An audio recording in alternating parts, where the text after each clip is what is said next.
Friends, इस video में हम एक फौजी की कहानी, एक दिल को छू लेने वाली कहानी, जिसमें मानवीय स्वभाव के उस पहलू को दर्शाया गया है जो स्वार्थ से परिपूर्ण है।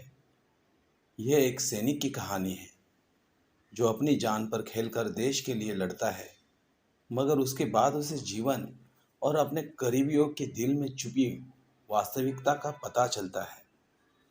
ये कहानी एक सैनिक की है जो वियतनाम के युद्ध के लिए गया था।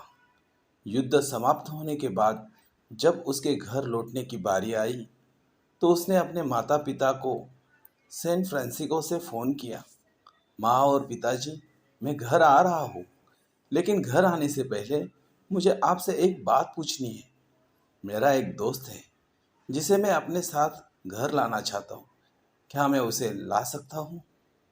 बिल्कुल बेटा, ये भी कोई पूछने की बात है। हमें तुम्हारे दोस्त से मिलकर बहुत खुशी होगी, माता पिता ने जवाब दिया। लेकिन पहले एक बात आप लोग जान ले, सैनिक बोलता गया। युद्ध में वह बुरी तरह घायल हो गया है। उसने एक बारूदी सुरंग पर पैर रख दिया था और उसमें उसने अपना एक हाथ और पैर गंवा दिया है। उसके पास कोई जगह नहीं है जहां वो जा सके, इसलिए मैं उसे अपने साथ रहने के लिए लाना चाहता हूँ। उसकी ये बात सुनकर उसकी माँ बोली, बेटा, तुम्हारे दोस्त के बारे में जानकर हमें बहुत दुख हुआ। हो सकता है हम उसके रहने के लिए कोई जगह तलाश कर सके। नहीं माँ, मैं चाहता हूँ कि वो मेरे साथ रहे। लेकिन बेटा, अब पिता ने कहा, तुम समझ नहीं रहे हो कि तुम क्या चाह रहे हो।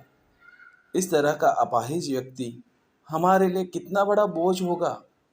हमारी अपनी ज़िंदगी है जीने के लिए और हम नहीं चाहते कि किसी तरह की कोई भी परिस्थितियाँ हमारी ज़िंदगी में दखल दे। मेरे हिसाब से तुम्हें अकेले घर आना चाहिए और अपने दोस्त को वही छोड़ देना चाहिए। वह अपनी ज़िंदगी जीने के लिए कोई ना कोई रास्ता निकाल ही लेगा। सुनकर उस सैनिक ने फ़ोन रख दिया। कुछ दिनों बाद उसके माता पिता को सैन फ्रांसिस्को पुलिस का एक संदेश मिला, जिसमें उन्हें बताया गया कि उनके बेटे की एक बिल्डिंग से गिरकर मौत हो गई। पुलिस के हिसाब से ये एक सुसाइड केस था। दुखी माता पिता ने तुरंत ही सैन फ्रांसिस्को के लिए फ़्लाइट बुक कराई और वहां पहुंच गए।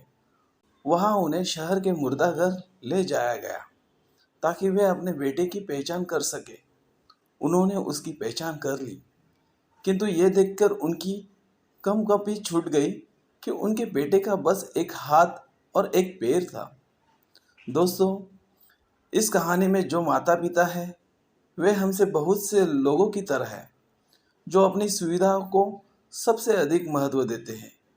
वे उन लोगों से प्यार करना या रहना या समय बिताना चाहते हैं जो दिखने में अच्छे हैं, स्वस्थ हैं, या फिर जिनके साथ रहकर उन्हें मज़ा आता है। वे ऐसे लोगों को पसंद नहीं करते जो दिखने में स्वस्थ, सुंदर या स्मार्ट नहीं है, या जिनके साथ वो मज़ा नहीं कर पाते, या जो किसी भी रूप में उनके लिए असुविधाजनक है। वे ऐसे लोगों से दूरी बना कर रखते हैं। लेकिन कभी कभी उनके इसी व्यवहार के कारण उनके सामने ऐसी परिस्थितियां उत्पन्न हो जाती है जब उन्हें पछताना पड़ता है। आइए लोगों को जैसे है वैसे ही अपनाएं और ज़रूरत पड़ने पर उनकी मदद करें। फ्रेंड्स, आपको ये फौजी की कहानी कैसी लगी? आप अपने कमेंट्स के द्वारा हमें अवश्य बताएं। ये सोल्जर स्टोरी पसंद आने पर लाइक और शेयर करें। धन्यवाद दोस्तों।